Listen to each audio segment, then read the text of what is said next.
नमस्कार विद्यार्थी मित्रांनो, आत्ताच काल टेटचा रिझल्ट लागला आहे आणि नंतर जे मार्क्स मिळाले आहे विद्यार्थ्यांना त्यामध्ये सेम मार्क्स जे मिळाले आहे त्यांची विद्यार्थ्यांची संख्या किती हे आपण पूर्ण ह्या व्हिडिओच्या माध्यमातून बघणार आहोत. 190 मार्क्स मिळालेले जो विद्यार्थी आहेत त्यामध्ये आता व्हिडिओ लवकरात लवकर चालू होईल, वेट करा थोडं. ओके, यामध्ये आपल्याला दिसतं आहे की 190 मार्क्सवाला एक कॅन्डिडेट आहे, 189वाला एक कॅन्डिडेट आहे, 187वाले 4 आहेत, 183वाले 1 आहे, 182वाले 5 आहे. म्हणजे जी सिक्वेन्स आहे ती कंटिन्यू टिकून राहते. 179वाले 2 आहेत, 178वाले 7 आहेत, 170वाले 9 आहेत, 176वाले 5 आहेत, 175वाले 2 कॅन्डिडेट आहे, 174वाले जे 4 आहेत, 173वाले 7 आहेत. म्हणजे जो टॉपरचा जो स्कोर आहे तो कमी आहे, पण जसं आपण खाली जाऊ तसं आपल्याला स्कोर हा वाढताना दिसणार आहे. म्हणजे जे कॅन्डिडेटची संख्या आहे ती वाढताना दिसते. हे आपल्याला दिसते इथं 184वाले 49, काय म्हणता 158वाले 82, 153वाले 145.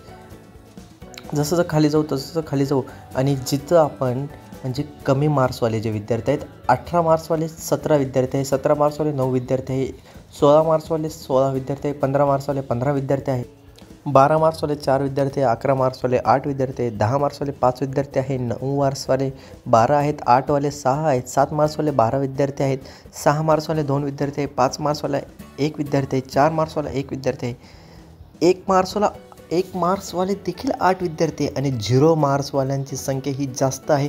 185 विद्यार्थ्यांना 0 मार्क्स पडले. आणि हे सर्व आपण पाहिल्यानंतर आपण जे IPPHच्या लिंकवर गेल्यानंतर आपल्याला हे देखील पाहायला मिळतं की प्रत्येक विद्यार्थी जो की रोल नंबर वाईज विद्यार्थी आहेत त्या रोल नंबर वाईज विद्यार्थ्यांना मार्क्स जे दाखवले गेलेले आहेत, पहिला रोल नंबर आहे त्यांना देखील मार्क्स दाखवले गेले. सर्व रोल नंबर वाईज विद्यार्थी जे आहेत संख्या त्यांना मार्क्स दाखवले गेलेत. आणि यामध्ये आपण जी IPPHच्या साईटवर जाऊन मी स्टार्टिंगलाच व्हिडिओ दाखवला आहे की कसं पाहायचं, इथं आपण पाहू शकतात कसं पाहायचं. टोटल जी लिस्ट आहे ती खूप मोठी आहे. पूर्ण लिस्ट पाहण्यासाठी आपण ऑफिशियल लिंकवर जाऊन पूर्ण जी माहिती आहे म्हणजे पूर्ण जी लिस्ट आहे, मेरिट लिस्ट आहे ती पाहायची आहे.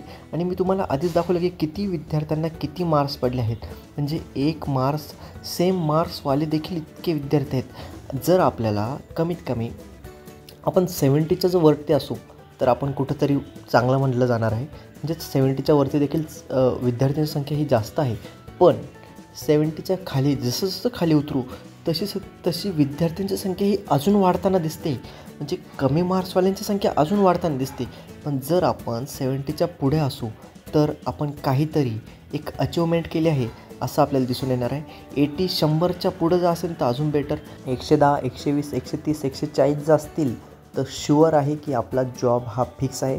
पण बाकीच्यांनी देखील चिंता करायची नाही, कोणीही मनावर बर्डन घ्यायचं नाही.